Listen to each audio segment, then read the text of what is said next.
نحمده ونصلي ونسلم على رسوله الكريم أما بعد أعوذ بالله من الشيطان الرجيم بسم الله الرحمن الرحيم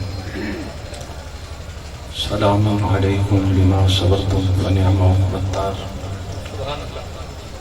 قال الله تبارك وتعالى في مقام آخر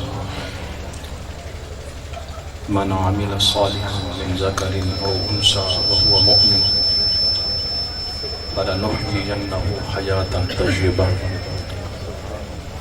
إن الله وملائكته يصلون على النبي يا أيها الذين آمنوا صلوا عليه وسلموا تسليما الصلاة والسلام عليك يا سيدي يا رسول الله وعلى آلك وأصحابك يا سيدي محمد عمران اویسی دامِ قبالو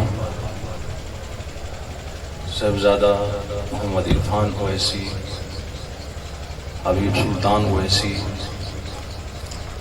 اسٹیج کی زینت صاحبزادہ حضرت علامہ مولانا نبیرہ حضور مفسر اعظم پاکستان صاحبزادہ علامہ محمد کوکب ریاض اویسی اور اسٹیج کی زینت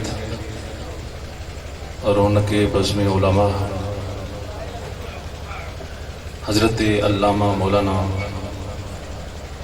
صاحبزادہ جگر گوشہ نبیرہ حضور مفسر محدث اعظم پاکستان صاحبزادہ محمد حسین رضا صاحب قادری رضوی دامِ قبالو اور دیگر میرے مشائخ علماء میرے سرکردار السلام علیکم ورحمۃ اللہ وبرکاتہ۔ عرس مبارک کیا ہے؟ عرس کسے کہتے ہیں؟ یقیناً مجھ سے پہلے آپ حضرات یہاں تشریف فرما ہیں جن لجپالوں کا عرس مبارک ہے اور جن کا آپ یقیناً لنگر تناول فرما چکے ہوں گے اور آ کے ہر سال یہاں لنگر کھاتے ہیں، مجھ سے بخوبی واقف ہوں گے کہ یہ عرس مبارک کیا ہے۔ آج اس افراتفری کے دور میں ہم اہل سنت بریلوی مسلک پر لوگ الزام لگاتے ہیں تحریک کے حد کیا کہ یہ سنی بدعتی ہیں، عرس منانا یہ بدعت ہے، یہ بدعتی ہیں۔ تو میں نے تھوڑی سی بات اس موضوع پہ کرنی ہے کہ عرس مبارک جو ہے وہ بدعت نہیں، کیونکہ بدعت اور سنت یہ دونوں متضاد چیزیں ہیں، یہ دونوں ایک دوسرے کی ضد ہیں۔ مثلا اس وقت رات ہے تو دن نہیں، جب دن ہوگا تو رات نہیں ہوگی، تو جو سنی ہوگا وہ کبھی بدعتی نہیں ہو سکتا، جو بدعتی ہوگا وہ کبھی سنی نہیں ہو سکتا۔ لیکن وہ کہنے والا کہہ تو جاتا ہے کہ یہ سنی بڑے بدعتی ہیں، وہ سنی بھی کہہ دیتا ہے نال بدعتی بھی کہہ دیتا ہے۔ سنت اور بدعت ایک دوسرے کی ضد ہے۔ عرس بدعت نہیں، کیونکہ بدعت وہ عقیدہ ہے جس کی اصل قرآن و سنت میں موجود نہ ہو۔ تو عرس مبارک کی اصل قرآن میں بھی موجود ہے، رسول اللہ صلی اللہ علیہ وسلم کے فرامین عالیہ میں بھی موجود ہے۔ شاید آپ کہتے ہوں گے اس کی دلیل بھی ہونی چاہیے، یقیناً ہونی چاہیے تسلی کے لیے۔ خطاب صاحب فرمائیں گے، میں صرف تسلی کے لیے ایک دو اہم نکات آپ حضرات کے سامنے عرض کرتا ہوں۔ قرآن مجید فرقان حمید کی ایک 13ویں سپارے سے میں نے آیت کا چھوٹا سا حصہ تلاوت کیا۔ سلام علیکم بما صبرتم فنعم عقبی الدار۔ رسول اللہ صلی اللہ تعالی علیہ وسلم ہر سال کے آغاز میں شہدائے احد کے مزارات پر جاتے اور شہدائے احد کے مزارات پر جا کر قرآن مجید فرقان حمید کے 13ویں سپارے سورہ الرعد کی یہ آیت پڑھتے، سلام علیکم بما صبرتم فنعم عقبی الدار۔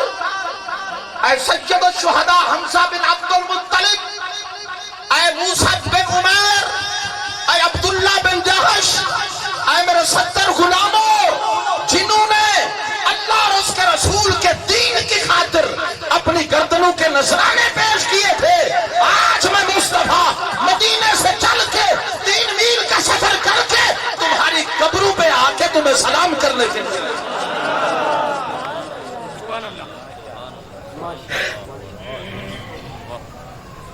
امام ابن جریر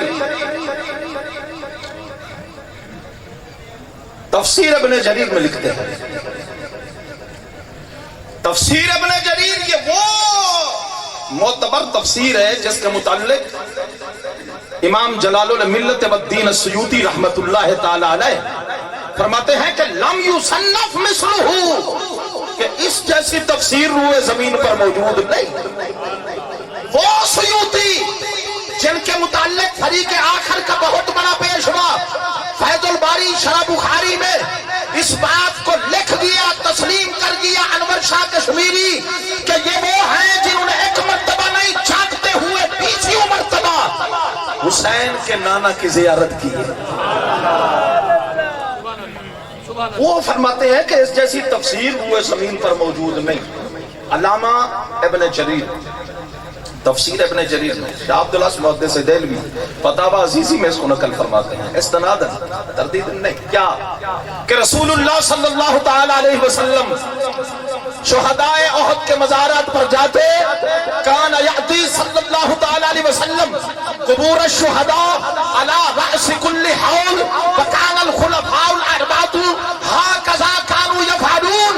میرے کریم محبوب شہدائے احد کے مزارات پر جاتے اور قرآن کے 13ویں سپارے کی آیت پڑھتے، پھر حضور کے وصال کے بعد تاجدار صداقت اسی دن جاتے جس دن رسول اللہ کے حضرت ابوبکر صدیق کے پردہ فرمانے کے بعد سیدنا فاروق اعظم جب خلیفہ بنے تو وہ بھی اسی دن جاتے جس دن رسول اللہ جاتے، حضرت عثمان غنی جب فاروق اعظم کے وصال کے بعد خلیفہ بنے وہ بھی اسی دن جاتے جس دن رسول اللہ کے صدیق اکبر کے فاروق اعظم کے حضرت عثمان کے حضرت مولا علی حضرت عثمان غنی کے بعد اسی دن جاتے جس دن رسول اللہ جاتے، وہی آیت پڑھتے جو رسول اللہ پڑھتے، وہی لفظ کہتے جو رسول اللہ کہتے۔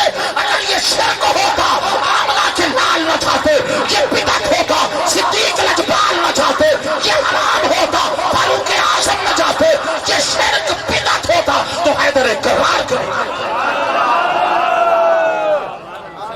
سبحان اللہ۔ اس پہ جانا ثابت ہوا یا نہیں؟ سارے بولو ذرا، کھلے بولتے ہو، مجھے بولنا بھی آتا ہے لیکن یہاں پر علماء کا مجمع ہے، اکابرین کا مجمع ہے، اور میں یہاں آستانوں پہ بھیک لینے آتا ہوں، تقریر سنانے نہیں آتا۔ میں نے صرف حاضری پیش کرنی ہے، ٹھیک ہے نا جی؟ تو وہ میری حاضری ہو گئی ہے، میں اب گھنٹہ تقریر کروں تو میں نے جو میسج دینا تھا وہ دے دیا۔ ایک مرتبہ سبحان اللہ تو کہو آج، ایمان سے بتاؤ رسول اللہ مزاروں پہ گئے یا نہیں؟ بولو ذرا۔ تو جو کہتا ہے کہ مزارات پہ نہیں جانا چاہیے، اس کا مطلب ہے کہ اس کو فرمان رسول سے ویر ہے، اس کو صدیق اکبر لجپال کے عقیدے سے ویر ہے، حضرت فاروق اعظم لجپال کے عقیدے سے ویر ہے، حضرت سیدنا فاروق اعظم عثمان ذی النورین مولا علی شیر خدا کے عقیدے سے ویر ہے۔ سنیو، ہم نے عقیدہ پڑھ کے نہیں بنایا، ہم نے رسول کو بھی پڑھ کے بنایا۔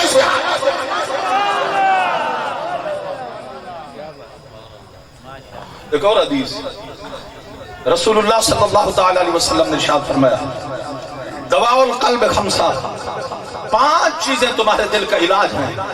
آقا وہ کون سی 5 چیزیں؟ فرمایا تلاوت القرآن بالتدبر، قرآن کو سمجھ کے پڑھا کرو، حلال بطن روٹی کم کھایا کرو، قیام اللیل تہجد شریف پڑھا کرو، التضرع عند السحر، سحری کے ٹائم اٹھ کر روزہ کرو، مجالست الصالحین، اللہ کے ولیوں کے قدموں میں بیٹھا کرو۔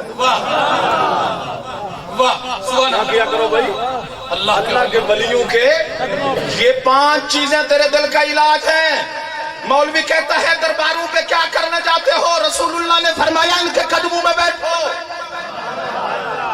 سحری کے ٹائم اٹھ کر رو اللہ کی سروے لگاؤ، روٹی کم کھاؤ، تہجد پڑھو، سحری کے ٹائم آنسو بہاؤ، قرآن سمجھ کے پڑھ، ولیوں کے قدموں میں بیٹھنا تیرا کام ہوگا. دل کی بیماریوں سے بچانا یہ مولا کا کام ہے. سبحان اللہ. ولی کے آستانے پہ ولی کے آستانے پہ شرک ختم ہوتا ہے، کیونکہ ولی کے آستانے پہ اللہ کا ذکر ہوتا ہے. ولی کے آستانے پہ ہو کی صدائیں لگتی ہیں. ولی کے آستانے سے شرک جڑ و زمین ختم ہو جاتا ہے. ولی کے آستانے پہ اللہ کا ذکر ہوتا ہے. ولی کے آستانے سے دل کے دورے دور ہو جاتے ہیں. ولی کے آستانے سے بیماریاں دور ہو جاتی ہیں.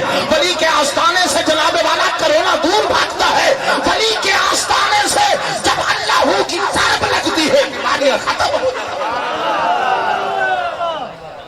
ابھی ایک حدیث مبارکہ پڑھ رہے تھے، میرا دل کر رہا ہے کہ میں وہ حدیث پڑھوں. رسول اللہ نے فرمایا ادبوا اولادکم علی ثلاثۃ خصال.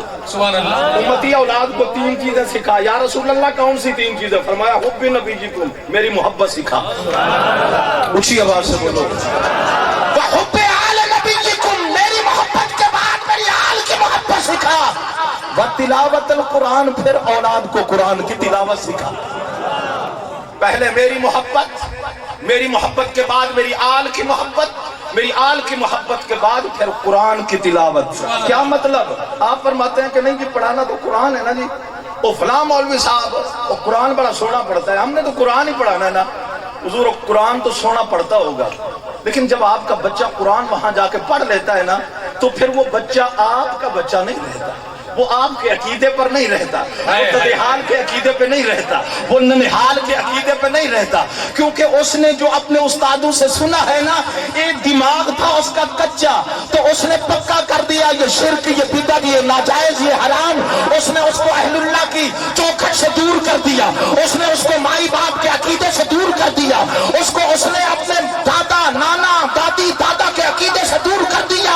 آپ نے بچے کو قرآن تو پڑھا دیا، لیکن تیرا بچہ میراث النبی کا قائل نہیں رہا. تو نے بچے کو قرآن تو پڑھایا، تیرا بچہ میراث النبی کا قائل نہ ہوا. تیرا بچہ قرآن تو پڑھ گیا، ایصال ثواب کا قائل نہ ہوا. تیرا بچہ قرآن تو پڑھ گیا، اہل اللہ کی تعظیم کا قائل نہ ہوا. میرے نبی نے تبھی فرمایا تھا اولاد کو سب سے پہلے میری محبت سکھانا، میری محبت کے بعد پنجتن کی محبت سکھانا، پنجتن کی محبت کے بعد قرآن کی تلاوت سکھانا. کیا مطلب؟ وہ جب میری محبت ہوگی، میری آل کی محبت ہوگی، پھر تیرا بچہ جب قرآن پڑھے گا وہ قرآن پڑھ کے بمبر برود والا نہیں بنے گا، بمبر برود والے کیا کر رہے ہیں؟ محمد کے درود والے کیا کر رہے ہیں؟ سبحان اللہ. یاد ہے یہ میرا میسج تھا حضرت صاحب سے. میں یہ اپیل کروں گا کہ یہی میری حاضری، کیونکہ اکابرین یہاں تشریف فرما ہے، علماء تشریف فرما ہے. فقیران آئے صدا کر چلے، میاں خوش رہو ہم دعا کر چلے. آخر